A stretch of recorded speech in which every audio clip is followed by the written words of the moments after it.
जो हम पढ़ रहे हैं आपकी हिंदी पाठ्य पुस्तक क्षितिज में पाठ 2 लिहासा की ओर।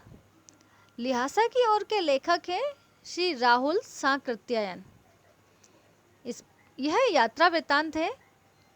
लिहासा की ओर यात्रा वृत्तांत है जिसमें लेखक द्वारा तिब्बत की यात्रा का वर्णन किया गया है। यह उसकी यात्रा का अनुभव है। प्रस्तुत पाठ में लेखक अपनी प्रथम तिब्बत यात्रा का वर्णन करते हैं जो उन्होंने सन 1929 और 29-30 में नेपाल के रास्ते से की थी, जिसमें तिब्बत की राजधानी ल्हासा की ओर जाने का दुर्गम रास्तों का वर्णन उन्होंने बहुत ही रोचक शैली में किया है। नेपाल से तिब्बत जाने का मुख्य मार्ग नेपाल तिब्बत मार्ग ही है। नेपाल हिंदुस्तान का व्यापार भी इसी मार्ग से होता है। बाद में तो फरी कलिंगपोंग का रास्ता व्यापार के लिए खोल दिया गया। तिब्बत में यात्रियों के लिए बहुत सी तकलीफें भी हैं और कुछ आराम की बातें भी। लेखक ने यह यात्रा एक भिखारी का वेश धारण करके की थी, तो उस समय उन्हें क्या क्या तकलीफें आ रही थी वही सब इस पाठ के जरिए हमें बताना चाह रहे हैं। वहाँ का रास्ता उबड़ खाबड़ था, वहाँ पे चलना बहुत ज़्यादा कठिन था। वहाँ समाज में जाति पाति छुआछूत नहीं था। इस तरह की अमान्य प्रथाएं वहाँ पर नहीं होती थी। स्त्रियां पर्दा भी नहीं करती थीं। घर की बहुएं अपरिचित व्यक्ति को भी चाय बनाकर दे देती थीं। लेखक परित्यक्त चीनी किले में जब चलने लगा तो एक आदमी उससे राहदारी मांगने लगा। उस समय लेखक ने अपने और अपने मित्र सुमति की चिट उस राहदारी मांगने वाले व्यक्ति को दे दी। वहाँ सुमति की जान पहचान होने के कारण थोरला के पहले के आखिरी गांव में उन्होंने ठहरने के लिए उचित स्थान मिल गया था। लेखक ने इससे पहले की यात्रा के बारे में बताते हुए कहा कि पिछली बार हम भद्रयात्री के वेश में घोड़ों पर सवार होकर आए थे, किंतु रहने के लिए कोई उचित स्थान नहीं मिला था। वहाँ के लोग शाम को छग यानी शराब पीकर अपनी सुध-बुध खो देते हैं, इसलिए उनको पर्यटकों का कोई ध्यान नहीं रहता है।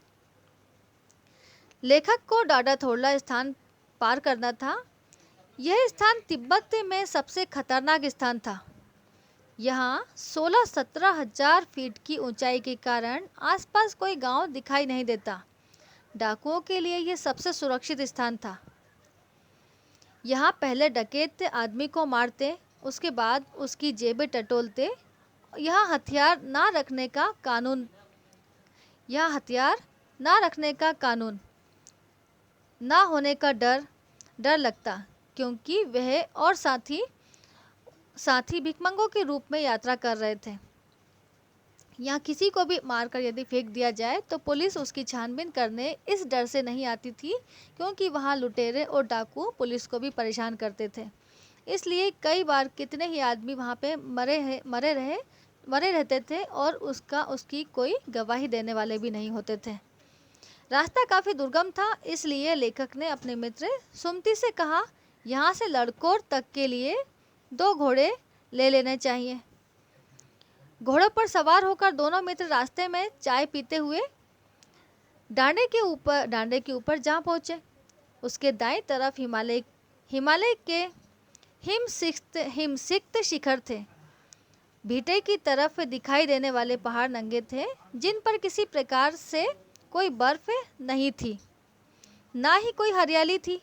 सर्वोच्च स्थान पर वहाँ के देवता का स्थान भी था, जो पत्थरों के ढेर, जानवरों के सींगों और रंग बिरंगी झाड़ियों से सजाया हुआ था।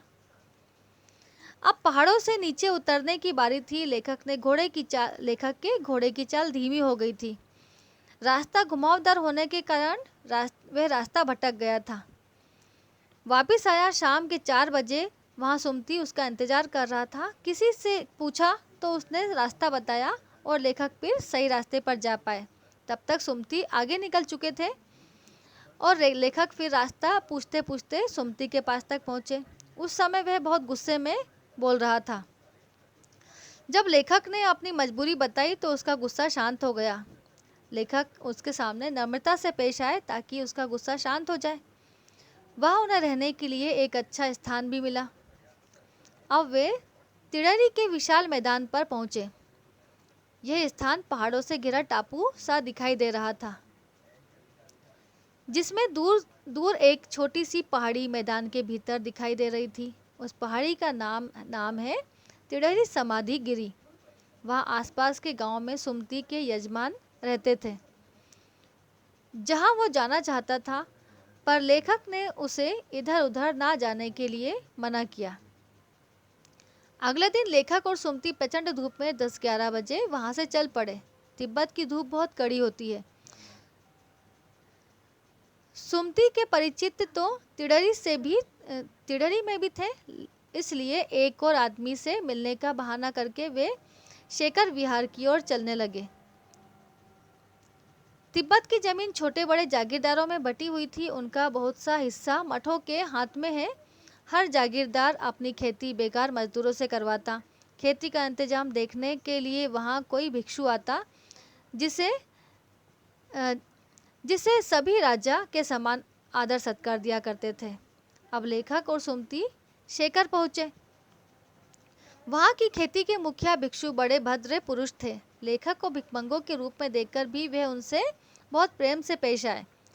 वहाँ एक बौद्ध मंदिर है, जहाँ कंजूर अर्थात बुद्ध वचन, मतलब एक बुद्ध वचन जो अनुवाद की जो किताबें थी उसे कंजूर कहा जाता था।